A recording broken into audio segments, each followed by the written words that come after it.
So here we have an own sourdough that the students made. So they cultivated their own starters, and all of the breads were made to an identical recipe. Starters were all started at the same time. So we're just examining the difference and the importance of good scoring on bread. So we can see in this example we have a nice ear on one side, so it was cut sufficiently, whereas on the far side it wasn't totally cut, and as a result the top remained attached to the bottom of the dough. We didn't get the expansion. In this one the cut wasn't deep enough, so no ear developed, and the side incisions here, they weren't cut with conviction or deep enough. You can see where it's still attached here. So as we talk about scoring, we have functional scoring. So the function is to help it to expand, and the decorative score is to give it some beauty. So here we have a nice example of a leaf. We get a pretty good oven spring all the way around. Again, this one scoring not deep enough, so it fails to develop an ear. Same with this, we have an ear on one side, not on the other. This is a very interesting one. So this is quite common. When the angle of the incision is incorrect, the dough just opens out like this, instead of opening up and forming an ear. But because it's not able to expand, it will fissure on the side. It will burst at the weakest point of where it had been shaped. So here we have a really nice example of a good ear. So nice caramelization across the top. Okay. These ones again, you can just see that the incisions to make the leaves were just not deep enough on the sides, and as a result the volume of the loaf was affected. So if you go down here, you can see the volume and the reduced volume. Okay.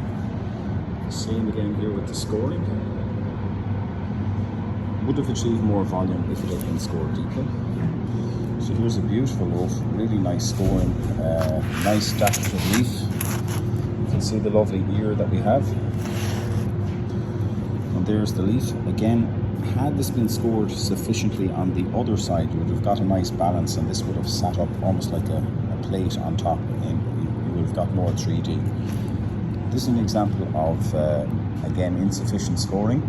It wasn't scored deep enough here, and the dough just fissured at this point because it was one of the weakest points. So here is an example. You can see it's a kidney bean shape. So when it was being formed into a cylinder, the dough wasn't of similar thickness on either side. There wasn't enough. The stress was also more on one side than the other, and we get this distinct kidney bean shape, if you like. So here we have another nice example of a nice leaf. Beautiful, nice ear. In terms of volume, we cut the best, and we won't call it the worst, but just to give an example, it's the same weight exactly, but you can see that the volume is reduced. And we'll do it this way. Put one on top of the other, maybe. Here you go. That's a better example. So the bottom one achieved optimum volume, while the top one, it didn't expand. The cuts weren't deep enough, and the crumb structure has been affected adversely. So it's much tighter crumb than the bottom example, which is a very open crumb. So with this one, the cut started off quite shallow. The cut got deeper as it went towards the center, and then they eased off on the cutting, so you didn't get the volume here. As a result, the ear didn't develop. The same here, the ear didn't develop. So it's important to cut with conviction and with equal pressure from start to finish. So I like this guy. This is like an Easter Island guy made by Hunai. So she carved it, and then we carved a little circle around just to create a little bit of relief. Could have carved a little bit deeper and just got the head to stand up in a little bit more relief.